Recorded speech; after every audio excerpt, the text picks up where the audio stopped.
Hi everybody, how are you? I hope you had a wonderful week and you're enjoying your weekend. It's a long weekend here in Canada, and some people celebrate and some people don't.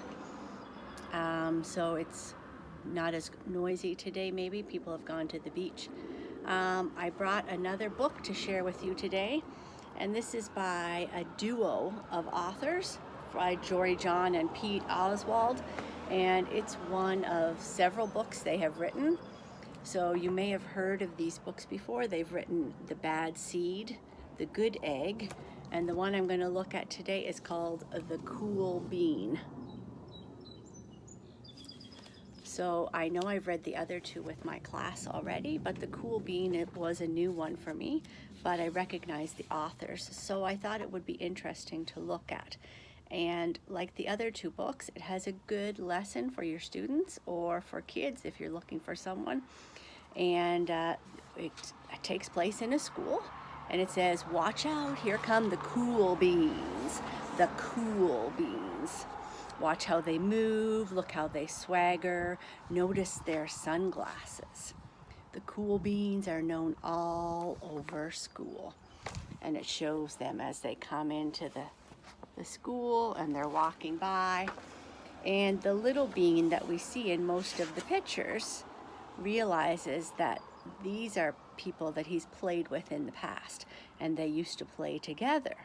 Those were the good old days, he said. But then they stopped seeing each other as much. You're not sure why, but they spent less time together. And he watched as these beans that he knew so well became the cool beans. And he wasn't part of the group anymore.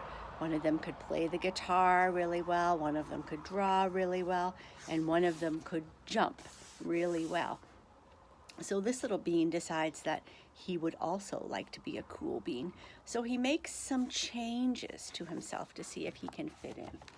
So he buys some sunglasses and he slicks his hair, but he says he slicked his hair back too slick, and he strutted around but hurt his toe, and he swaggered and then fell down.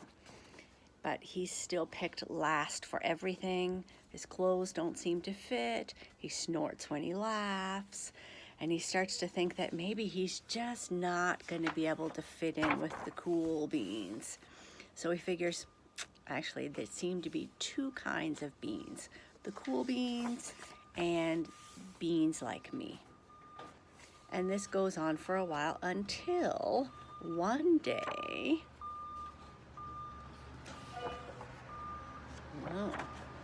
he was in the cafeteria and he dropped his lunch on his shoes.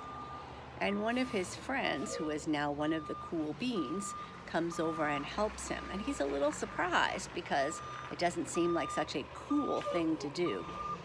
And then later he falls in the playground and hurts himself. And another one of those cool beans, who was his friend, came over and helped him to fix it and dusted him off and picked him up. And then that afternoon, everybody was staring at him. And then everybody laughed because the teacher had asked him something, but he didn't know what to say or what to do because he wasn't paying attention. And his other cool bean friend told him it was, "Shh, it's page 32. And he says, oh, it was just a small gesture, but it made a big difference to him. So he walked home with this great big smile on his face because even though those beans were cool, they had helped him out. And he smiled all the way through dinner, and he says that day made all the difference. It's a day that could have been really bad, if not for the kindness of a few cool beans.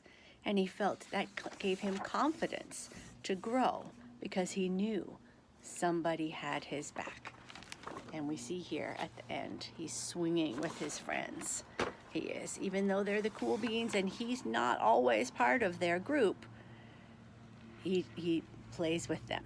And then it says, after a while, he started hanging out with the cool beans again. But not all the time, only sometimes. Maybe at lunch or after school, sometimes on the weekends. Because it says, I realize it's not about how you look or any of that other stuff.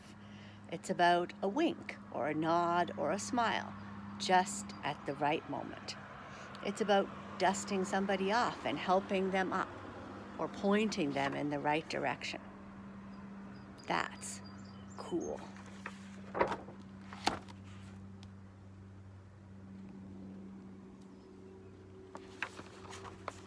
Let me see if I can get that page here.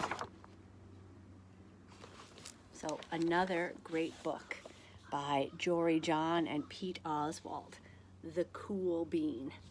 And if you like this one, as I said, there is also The Bad Seed and The Good Egg that they have written as well. I hope you have a great day and that you have a wonderful week, and I will see you back here next time. Bye-bye.